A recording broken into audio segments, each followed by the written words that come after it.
नमस्कार दोस्तों, मैं महेंद्र सिंह गीला स्वागत करता हूं आपका डागुर्स ऐप पर। और दोस्तों, हम चर्चा कर रहे हैं भारतीय संविधान को लेकर। पिछली क्लास में हमने चर्चा की नीति निर्देशक तत्वों को लेकर, और आज एक और नया टॉपिक लेकर मैं आप लोगों के बीच उपस्थित हूं। और आज का टॉपिक रहेगा हमारा फंडामेंटल ड्यूटीज, मौलिक कर्तव्य, जहाँ से अक्सर हर कॉम्पिटिटिव एग्जाम में कोई ना कोई क्वेश्चन जरूर आप लोगों को देखने को मिलता है। और क्वेश्चन की अगर मैं बात करूं दोस्तों, तो बिल्कुल एनालिटिकल अप्रोच के क्वेश्चन अभी पूछे जा रहे हैं। फैक्ट से काम नहीं चलने वाला है, पहले ही मैं बताता आया हूं।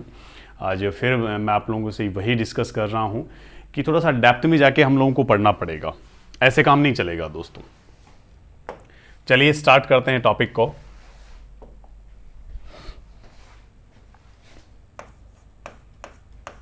मौलिक कर्तव्य।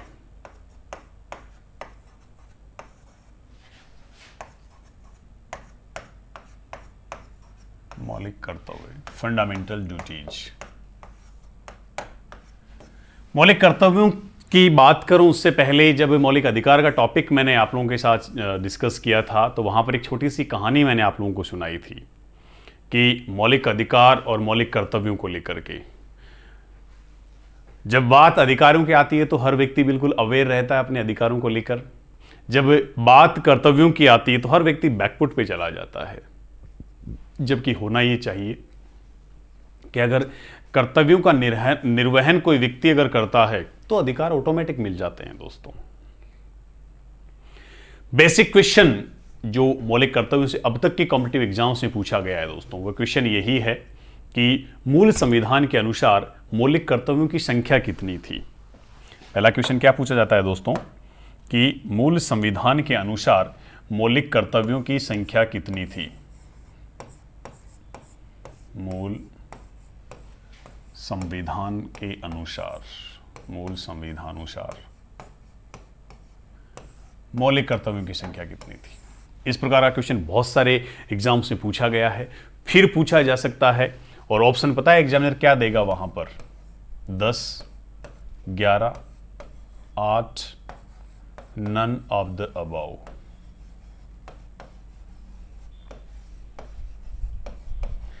जैसे ही मौलिक कर्तव्यों से संबंधित क्वेश्चन पूछा जाता है दोस्तों, फटाफट दिमाग में हर एस्पिरेंट की यही आता है कि मौलिक कर्तव्य 10, मौलिक कर्तव्य 11, मौलिक कर्तव्य 10, मौलिक कर्तव्य 11। क्वेश्चन पे नहीं देखते वो लोग। और अक्सर जब एग्जाम होती है तो कहीं ना कहीं एक प्रेशर एस्पिरेंट के माइंड पर होता है दोस्तों। आते हुए भी बहुत सारे क्वेश्चन बहुत बार गलत हो जाते हैं, और गलत होने के पीछे वजह क्या है? जल्दबाजी, एग्जाम का प्रेशर, क्वेश्चन को सही ढंग से नहीं पढ़ना, क्वेश्चन को अगर सही ढंग से पढ़ लिया तो उसके जवाब को सही ढंग से नहीं देखना। इन तमाम कारणों की वजह से दोस्तों क्वेश्चन गलत होता है। मूल संविधान के अनुसार मौलिक कर्तव्यों की संख्या, इतना आसान क्वेश्चन, राजी हो जाते हैं फटाफट आप लोग कि अरे इतना आसान क्वेश्चन, ये भी कोई पूछने का मतलब है क्या? और फटाफट करके आ जाते हैं 10। कोई थोड़ा सा ज्यादा दिमाग लगाएंगे वो करके आ जाएंगे 11। अरे नहीं, अभी संशोधन हुआ और संशोधन के द्वारा एक और मौलिक कर्तव्य जोड़ दिया गया, तो 11। 8 बहुत कम लोग करेंगे, और बिल्कुल कम लोग करेंगे इस ऑप्शन को। लेकिन यही ऑप्शन दोस्तों सही होगा, यही ऑप्शन करेक्ट होगा। अब आप कहेंगे सर ये क्या बात कर रहे हो आप, मौलिक कर्तव्य तो 10 थे, अभी 11 हैं। दोस्तों 10 या 11 वाली बात आपकी सही है, लेकिन क्वेश्चन में क्या पूछ रहा है एग्जामिनर? मूल संविधान के अनुसार मौलिक कर्तव्य कितने थे। मूल संविधान में मौलिक कर्तव्यों का उल्लेख किया ही नहीं गया था। एक भी मौलिक कर्तव्य नहीं था दोस्तों मूल संविधान में। तब और फिर जैसे ही ये क्वेश्चन करेंगे उस टाइम राजी हो जाएंगे बिल्कुल कि अरे इतना आसान भी क्वेश्चन कोई आने का होता है।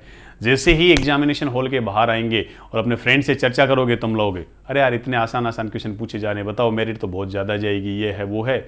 और जैसे ही अपने फ्रेंड से डिस्कस, वो फ्रेंड करेगा अरे यार इसमें तो तू गलत कर क्या है। आप कहोगे नहीं गलत कहाँ है, 10 ही तो मौलिक कर्तव्य, 11 तो मौलिक कर्तव्य है। फिर दोस्त कहेगा आपका कि देख इस शब्द को नहीं देखा तूने, मूल को नहीं देखा तूने, मूल संविधान के अनुसार पूछा। और फिर बिल्कुल शौक लगेगा दोस्तों। और शौक तब और भी ज्यादा लगता है जब उसी एक क्वेश्चन की वजह से आप लोगों का सिलेक्शन नहीं हो पाता है दोस्तों। समझ पा रहे हैं आप मेरी बात? जब उसी एक क्वेश्चन की वजह से आप लोगों का सिलेक्शन नहीं हो पाता है तो वो प्रॉब्लम और भी ज़्यादा बढ़ जाती है, तब उसका शौक और भी ज़्यादा और भी तगड़े वाला लगता है। तो इस प्रकार का आपके साथ ना हो, क्वेश्चन को सही ढंग से पढ़ना है, उसके बाद उसके ऑप्शंस को सही ढंग से पढ़ना और फिर किसी मुकाम तक पहुंचना है। चलिए टॉपिक को स्टार्ट करते हैं अपन। मौलिक कर्तव्य। पहला, मूल संविधान के अनुसार, मूल संविधानुसार मौलिक कर्तव्यों की संख्या 0। एक भी मौलिक कर्तव्य मूल संविधान में नहीं था, या अपन कह सकते हैं कि मूल संविधान में मौलिक कर्तव्यों का उल्लेख नहीं किया गया था। क्लियर। दूसरा, इंदिरा गांधी सरकार के समय, सरकार कौन सी? इंदिरा गांधी। इंदिरा गांधी सरकार के समय एक समिति का गठन किया जाता है और उस समिति का नाम था सरदार स्वर्ण सिंह समिति। सरदार स्वर्ण सिंह समिति। दोस्तों, सरदार स्वर्ण सिंह की अध्यक्षता में समिति का गठन किया गया, जिस वजह से इसे सरदार स्वर्ण सिंह समिति नाम दिया गया। इसमें कुल 12 सदस्य थे। अभी चर्चा करेंगे उन 12 नामों को लेकर अपन। तो इस सरदार स्वर्ण सिंह समिति के द्वारा सिफारिश की गई और सिफारिशों के बेसिस पे ही भारतीय संविधान में एक संशोधन किया गया, और वो संशोधन था 42वां संविधान संशोधन अधिनियम 1976। इसी 42वें संविधान संशोधन अधिनियम 1976 के द्वारा सरदार स्वर्ण सिंह समिति की सिफारिशों के आधार पर भारतीय संविधान में 10 मौलिक कर्तव्य जोड़े गए। दोस्तों, वापस से देखिए, मौलिक कर्तव्य, मूल संविधान में एक भी मौलिक कर्तव्य का उल्लेख नहीं किया गया था। इंदिरा गांधी सरकार के समय सरदार स्वर्ण सिंह की अध्यक्षता में 12 सदस्यीय एक समिति का गठन किया गया। इस समिति की सिफारिशों के आधार पर 42वां संविधान संशोधन 1976 किया गया भारतीय संविधान में, और उसी 42वें संविधान संशोधन अधिनियम 1976 के द्वारा 10 मौलिक कर्तव्य भारतीय संविधान में जोड़े गए। अब जोड़े कहां गए? भाग 4 क में,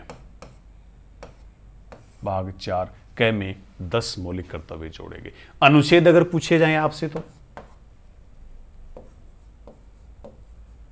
अनुच्छेद 51 क में कौन से देश के संविधान से इन मौलिक कर्तव्यों को भारतीय संविधान में जोड़ा गया? तो पूर्ववर्ती सोवियत संघ, सोवियत संघ के संविधान से इन मौलिक कर्तव्यों को जोड़ा गया। दोस्तों, मूल संविधान के अनुसार मौलिक कर्तव्यों की संख्या 0, मौलिक कर्तव्यों का उल्लेख किया ही नहीं गया था मूल संविधान में। दूसरा, इंदिरा गांधी सरकार के समय प्रधानमंत्री थी इंदिरा गांधी, 12 सदस्यीय सरदार स्वर्ण सिंह समिति का गठन किया गया। इस समिति की सिफारिशों के आधार पर 42वां संविधान संशोधन 1976 किया गया, जो 3 जनवरी 1977 को इंप्लीमेंट हुआ, लागू हुआ। दोस्तों, एक नया फैक्ट मैं आप लोगों के साथ साझा कर रहा हूं। 3 जनवरी 1977 को ये संविधान संशोधन लागू हुआ, और इसी संविधान संशोधन अधिनियम के द्वारा भारतीय संविधान में 10 मौलिक कर्तव्य जोड़े गए। दोस्तों, कहां जोड़े गए? तो भारतीय संविधान के भाग 4 क में जोड़े गए। नया भाग जोड़ा गया भारतीय संविधान में। अब अनुच्छेद कौन सा? तो अनुच्छेद 51 क। कौन से देश के संविधान से लिया गया मौलिक कर्तव्यों को? तो सोवियत संघ के पूर्ववर्ती सोवियत संघ के संविधान से लिया गया। दोस्तों, ये कुछ बेसिक बातें मौलिक कर्तव्यों को लेकर के। चलिए आगे चर्चा करते हैं अपन। अब आपका एक क्वेश्चन पूछा जा सकता है कि वर्तमान संविधान के अनुसार, वर्तमान संविधान के अनुसार, वर्तमान संविधानुसार मौलिक कर्तव्यों की संख्या कितनी है? तो अब यहां पर आप लोगों को जवाब 10 नहीं देना है। दोस्तों, आपका जवाब होगा 11। अभी 11वां मौलिक कर्तव्य कहां से आया, कौन सा है, कब जोड़ा गया? तो दोस्तों, आपकी जानकारी लिए बताना चाहूंगा, भारतीय संविधान में एक संशोधन हुआ, 86वां संविधान संशोधन अधिनियम 2002, और इस संविधान संशोधन अधिनियम के द्वारा भारतीय संविधान में 11वां मौलिक कर्तव्य जोड़ा गया। क्या था 11वां मौलिक कर्तव्य? प्रत्येक अभिभावक का यह मौलिक कर्तव्य होगा,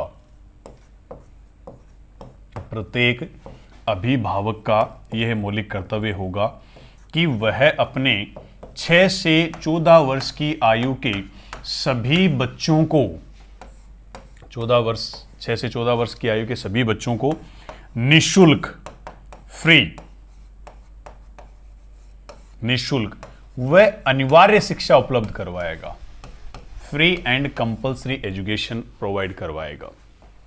वर्तमान संविधान के अनुसार मौलिक कर्तव्यों की संख्या 11। कब जोड़ा गया? तो 86वें संविधान संशोधन अधिनियम 2002 के द्वारा जोड़ा गया। क्या है 11वां मौलिक कर्तव्य? कि प्रत्येक अभिभावक का यह मौलिक कर्तव्य होगा कि वह अपने 6 से 14 वर्ष की आयु के सभी बच्चों को निशुल्क और अनिवार्य शिक्षा उपलब्ध करवाएगा। ये तो दोस्तों हो गई मोटी मोटी बिल्कुल फैक्ट्स वाली बातें, लेकिन अभी का जो ट्रेंड है, जिस प्रकार के क्वेश्चन कॉम्पिटिटिव एग्जाम से पूछे जा रहे हैं, वो थोड़ा सा अलग है दोस्तों। अब आप कहेंगे वो क्या ट्रेंड है?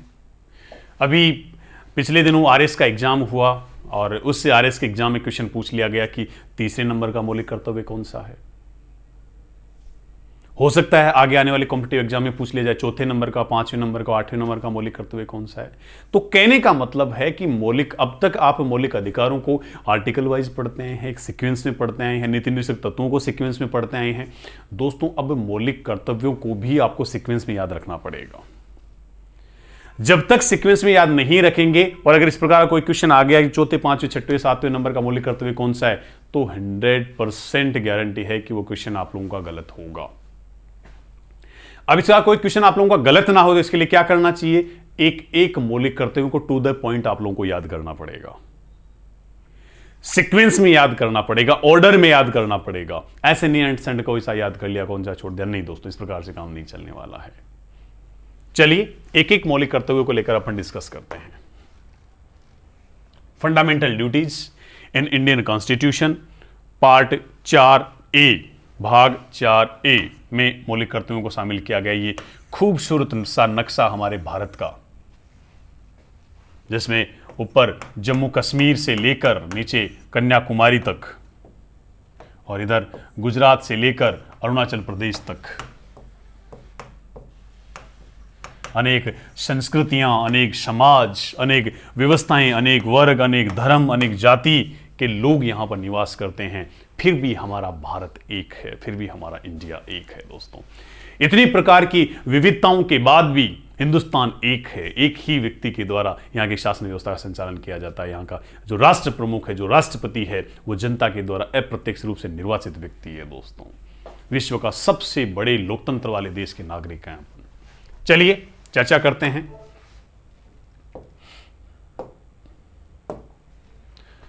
मूल कर्तव्य भाग 4 क 51 अनुच्छेद 51 क में मौलिक कर्तव्यों को जोड़ा गया। इसकी चर्चा अपन ने की। अभी अपनी चर्चा की कि संविधान में मूल कर्तव्यों को सरदार स्वर्ण सिंह समिति 1976 की सिफारिश पर 42वें संविधान संशोधन अधिनियम 1976 के द्वारा जोड़ा गया।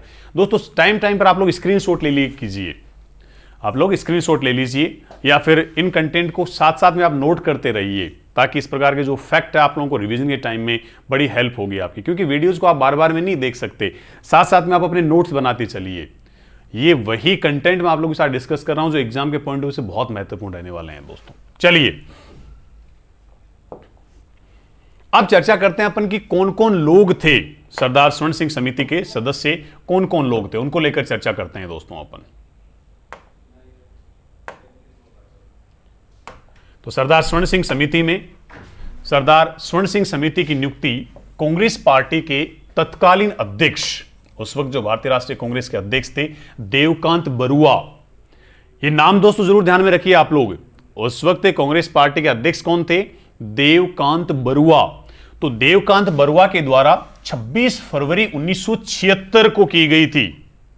सरदार स्वर्ण सिंह समिति की नियुक्ति कांग्रेस पार्टी के तत्कालीन अध्यक्ष देवकांत बरुआ के द्वारा 26 फरवरी 1976 को की गई और इस समिति में 12 सदस्य थे दोस्तों। अगर सरफेसली आप लोगों से क्वेश्चन पूछा गया तो केवल समिति का नाम पूछ लिया जाएगा, सरदार स्वर्ण सिंह समिति। थोड़ा सा डेप्थ में गया तो पूछ लेगा ये समिति कितनी सदस्यीय थी, 12 सदस्य। और दोस्तों अगर एग्जामिनर बिल्कुल डिटेल में चला गया, जैसे RS प्री में यहां से क्वेश्चन भी पूछा गया, 3 नाम दे दिए जो इस समिति के सदस्य थे और चौथा नाम कोई और दे दिया, KM मुंशी का चौथा नाम दे दिया गया, KM मुंशी का चौथा नाम दे दिया गया, और पूछ लिया गया कि निम्न में से कौन इस सरदार स्वर्ण सिंह समिति का सदस्य नहीं था। तो हो सकता है इनमें से कोई और 3 नाम दे देगा, एक नाम दूसरा दे देगा और आपसे पूछ लेगा कि निम्न में से कौन सा सदस्य सरदार स्वर्ण सिंह समिति का सदस्य नहीं था। इस प्रकार क्वेश्चन बन सकता है। या फिर 3 अलग दे देगा, गलत दे देगा 3 और एक सही दे देगा और पूछ लेगा कि निम्न में से कौन व्यक्ति सरदार स्वर्ण सिंह समिति का सदस्य था। तो इस प्रकार का क्वेश्चन बन सकता है दोस्तों। चलिए, ये 12 सदस्य, पहला सरदार स्वर्ण सिंह जो सभापति थे इस समिति के, AR अंतुले सदस्य सचिव थे, SS Ray, Rajni Patel, HR Gokhale, VA Syed Mohammad, VN Gadgil, CM Stephen, DP Singh, DC Goswami, VV Sathe और BN मुखर्जी। दोस्तों ये 12 सदस्य थे। फटाफट नोट कर लीजिए आप लोग। सरदार स्वर्ण सिंह अध्यक्ष इसके सभापति, AR अंतुले इसके सदस्य सचिव थे, SS रे इसके सदस्य थे, रजनी पटेल इस समिति के सदस्य, HR Gokhale, VA Syed Mohammad, VN Gadgil, CM Stephen, DP Singh, DC Goswami, VV Sathe और BN मुखर्जी। तो दोस्तों ये 12 सदस्य इस समिति के थे।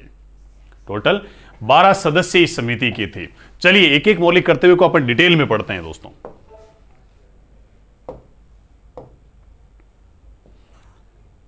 पहला मौलिक कर्तव्य, पहला मौलिक कर्तव्य,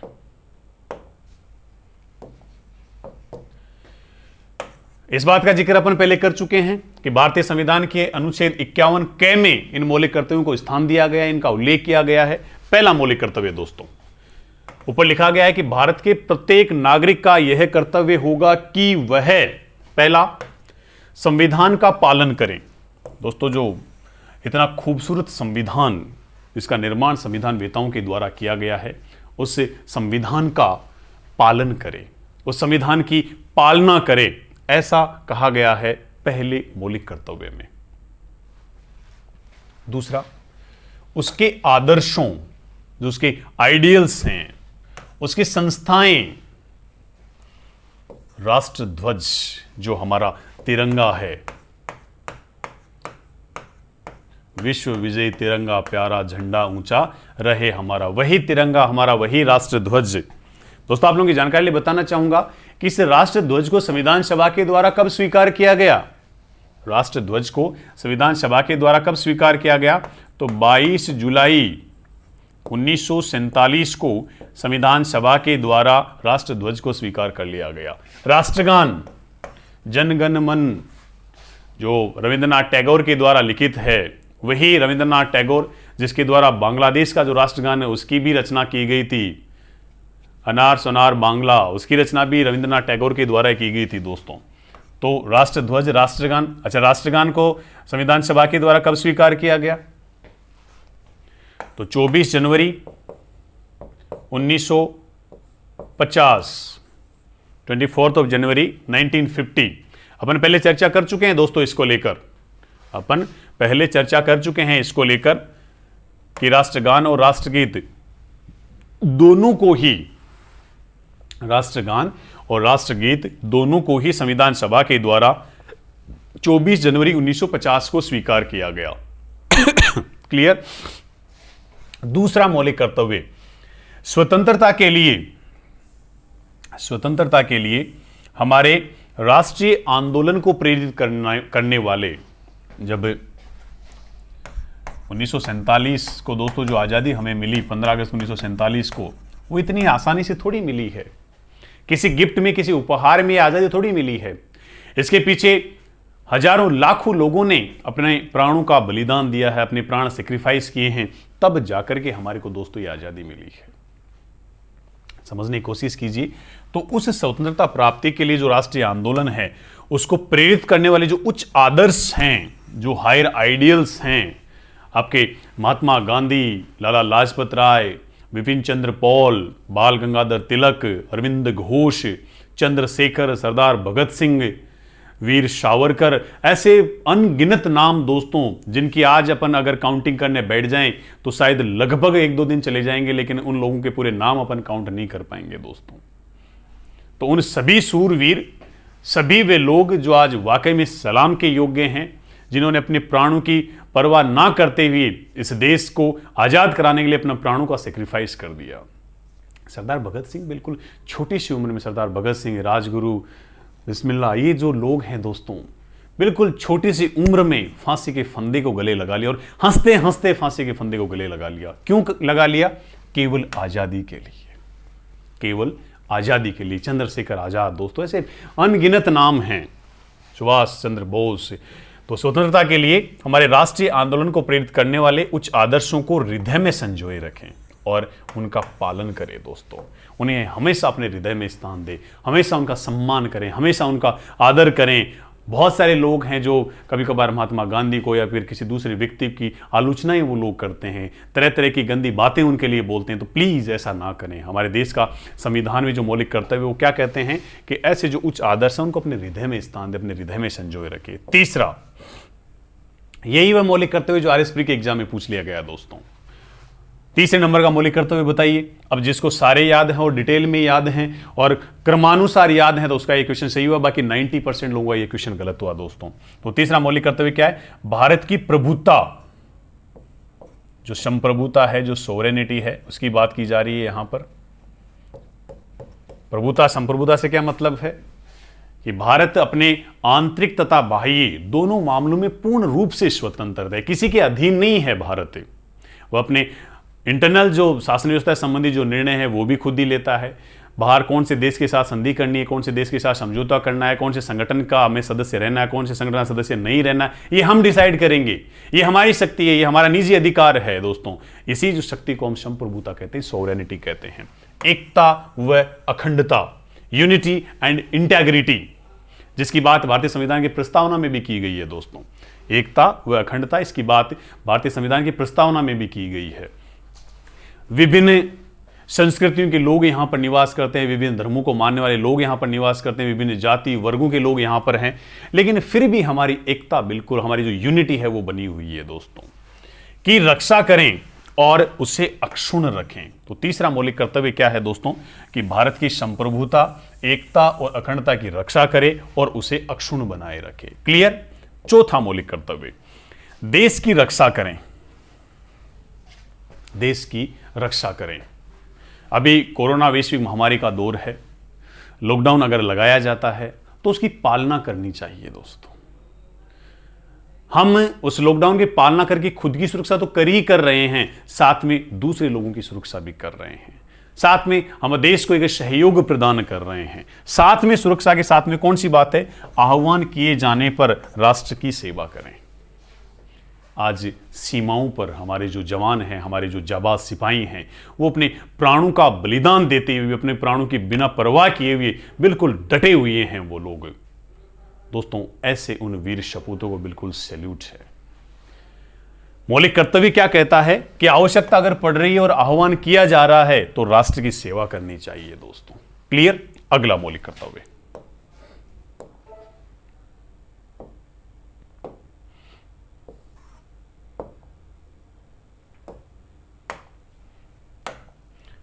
अगला मौलिक कर्तव्य, भारत के सभी लोगों में समरसता और समान भ्रातृत्व है दोस्तों। भ्रातृत्व, बंधुता की बात प्रस्तावना में भी की गई है,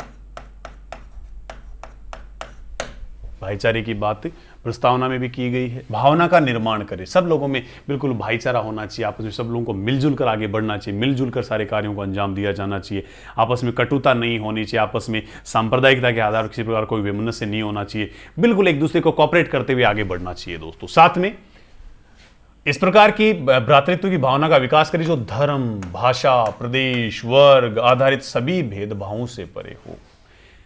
इस प्रकार कोई भेदभाव नहीं करना चाहिए, वो तो उस धर्म का है, ये इस धर्म को मानने वाले हैं, ये तो इस धर्म में विश्वास रखने वाले हैं, या ये तो ये भाषा बोलने वाले, कोई असमी बोलने वाला है, कोई राजस्थानी बोल रहा है, कोई कन्नड़ बोल रहा है, कोई तेलुगु बोल रहा है। इस आधार पर किसी प्रकार कोई भेदभाव नहीं करना चाहिए। ये तो राजस्थानी है, ये तो बिहारी है, ये तो बंगाली है, इस प्रकार का भेदभाव नहीं होना चाहिए। या तो जाट है, ये राजपूत है, ये मीणा है, ये किसी दूसरे जाति का है। नहीं दोस्तों, इस आधार पर किसी भी प्रकार का कोई भेदभाव नहीं किया जाना चाहिए। बिल्कुल भाईचारे की भावना का विकास किया जाना चाहिए। साथ में ऐसी प्रथाओं का त्याग करें जो स्त्रियों के सम्मान के विरुद्ध हो। ऐसी सभी उन आडंबरों को, ऐसे सभी अंधविश्वासों को, ऐसी सभी कुप्रथाओं का त्याग किया जाना चाहिए जो स्त्रियों के सम्मान के विरुद्ध हो। दोस्तों, इसी प्रकार की एक कुरीति हमारे पहले भारतवर्ष में, हमारे भारतीय समाज में व्याप्त थी, सती प्रथा, और उसको समय रहते हुए बिल्कुल उसका निपटारा कर दिया गया। अभी वर्तमान में सती प्रथा का कोई रोल नहीं है। अभी भी कई प्रकार की जो कुप्रथाएं हैं अभी समाज में व्याप्त हैं कि नहीं, जो घर का काम है वो केवल स्त्रियां ही करेगी। इस प्रकार कोई ट्रेडिशन नहीं है। कौन से संविधान में लिखा हुआ है दोस्तों? सबको बिल्कुल समानता का अधिकार है, सबको बिल्कुल इक्वालिटी का अधिकार है, और साथ में बढ़ने का अधिकार है। दोस्तों, कहाँ पुराने युग में जी रहे बहुत सारे लोग हैं जिनका अभी भी मानना है कि नहीं, जो महिलाएं हैं वो बिल्कुल चूल्हे चौके तक सीमित रहनी चाहिए, उनको पढ़ाना नहीं चाहिए। इस प्रकार की कुप्रथाएं अभी भी प्रचलन में है दोस्तों। हालांकि एजुकेशन का काफी हद तक विस्तार हुआ है, लोगों में जागरूकता फैली है, लेकिन फिर भी बहुत सारे लोग अभी उन्हीं उलझनों में बैठे हुए हैं। दोस्तों, होना क्या चाहिए? आज भारत की जो बेटियां हैं, भारत की जो बहुएं हैं, वो दोस्तों डॉक्टर प्रतिभा देवी सिंह पाटिल के रूप में देश के प्रथम नागरिक के पद को सुशोभित कर चुकी हैं। कल्पना चावला और सुनीता विलियम्स जैसी जो महिलाएं हैं, उन्होंने अंतरिक्ष को सफर तय किया है। अंतरिक्ष में लंबे समय तक रहने का गौरव हमारे देश को प्रोवाइड किया है। आज कर्णम मल्लेश्वरी, आज साइना नेहवाल, आज सानिया मिर्जा, तमाम जो महिला शक्तियां हैं, उन्होंने हिंदुस्तान का जो नाम है वो अंतर्राष्ट्रीय पटल पर बिल्कुल सुशोभित किया है। दोस्तों, तो आप कैसे कह सकते हैं हम कि जो महिलाएं हैं वो पुरुषों से कमजोर है? नहीं दोस्तों, इस प्रकार की किसी भी प्रकार की कोई कुप्रथा हमारे समाज में व्याप्त नहीं होनी चाहिए जो स्त्रियों के सम्मान के विरुद्ध हो। हमेशा महिलाओं का सम्मान किया जाना चाहिए। दोस्तों, अक्सर एक कहावत भी हमारे प्राचीन काल से चली आ रही है कि यत्र नार्यस्तु पूज्यते तत्र देवता रमते, कि जहां स्त्रियों का सम्मान होता है, जहां महिलाओं का सम्मान होता है, वहां पर देवता निवास करते हैं। दोस्तों, लक्ष्मी होती हैं महिलाएं। तो प्लीज इस प्रकार का ध्यान रखिए आप लोग, स्त्रियों का सम्मान किया जाना चाहिए, उन सभी कुप्रथाओं का त्याग किया जाना चाहिए जो महिलाओं के विरुद्ध हो। चलिए अगला, हमारी सामाजिक संस्कृति की गौरवशाली परंपरा का महत्व समझें और उसका परिरक्षण करें। हमारी जो गौरवशाली संस्कृति रही है, कल्चर हमारा रहा है, हर अलग अलग देशों का अलग अलग पहनावा है, अलग अलग खान पान है, अलग वेशभूषाएं हैं, फिर भी हमारा देश एक है। फिर भी हमारी जो बेहतरीन जो संस्कृति है, वो हमारी गौरवशाली जो संस्कृति है, उसे बनाए रखने का, उसके संरक्षण किए जाने का, उसका परिरक्षण किए जाने का, उसके महत्व को समझने की जरूरत है। हर व्यक्ति का ये मौलिक कर्तव्य होना चाहिए। दोस्तों, अगला, प्राकृतिक पर्यावरण जिसके अंतर्गत वन, झीलें, नदियां और वन्य जीव हैं, उनकी रक्षा की जानी चाहिए, उनका संवर्धन करना चाहिए तथा प्राणी मात्र के प्रति दया का भाव रखना चाहिए। दोस्तों, पेड़ों की कटाई नहीं की जानी चाहिए। आप लोग देख रहे हैं कि अभी हमारा पर्यावरण है वो प्रदूषित होता जा रहा है डे बाय डे, वाहनों के धुओं से। और सबसे बड़ी बात है कि लगातार जंगल काटे जा रहे हैं, वनों को काटा जा रहा है, पेड़ों को काटा जा रहा है, जबकि आवश्यकता क्या है कि इस प्राकृतिक बैलेंस को बनाए रखने के लिए, इस प्राकृतिक संतुलन को बनाए रखने के लिए हमें ज़्यादा से ज़्यादा पेड़ लगाए जाने चाहिए। दोस्तों, दूसरा, झीलों को, नदियों को गंदा नहीं किया जाना चाहिए, उन्हें स्वस्थ रखा जाना चाहिए, स्वच्छ रखा जाना चाहिए। वन्य जीव हैं, प्राणी मात्रा उनके प्रति दया रखनी चाहिए। ऐसे नहीं जो वन्य प्राणी हैं, जो वन्य जीव हैं, उनको मार रहे हैं लोग, उनका व्यापार कर रहे हैं, इस प्रकार की व्यवस्थाएं नहीं होनी चाहिए। दोस्तों, क्लियर? चलिए दोस्तों, अगला मौलिक कर्तव्य,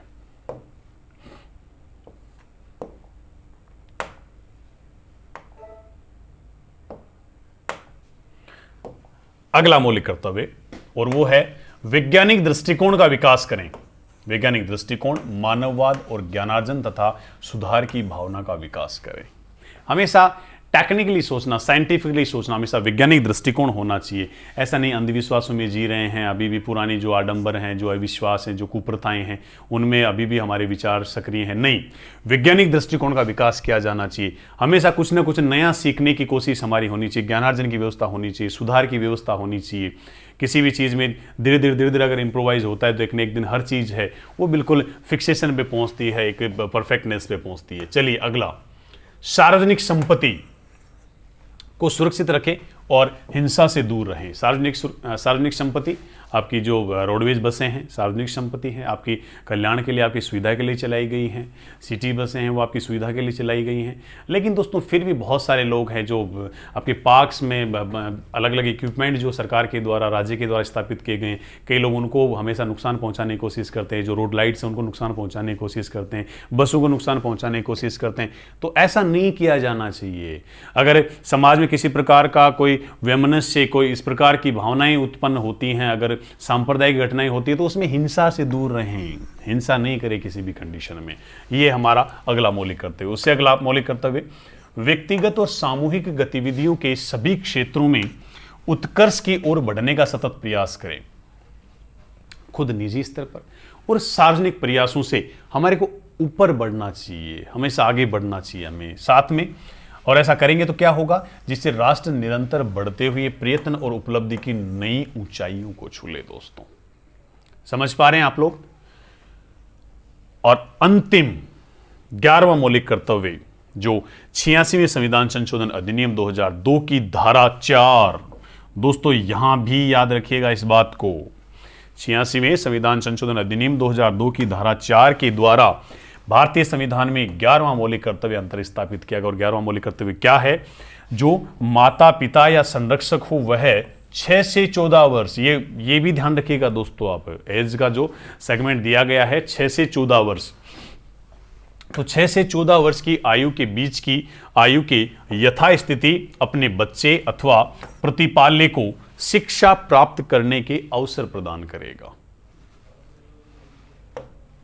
प्रत्येक अभिभावक, माता पिता क्या कर्तव्य होगा, संरक्षक का क्या कर्तव्य होगा कि वह अपने बच्चों को निःशुल्क और अनिवार्य शिक्षा उपलब्ध करवाएगा, फ्री और कंपल्सरी एजुकेशन।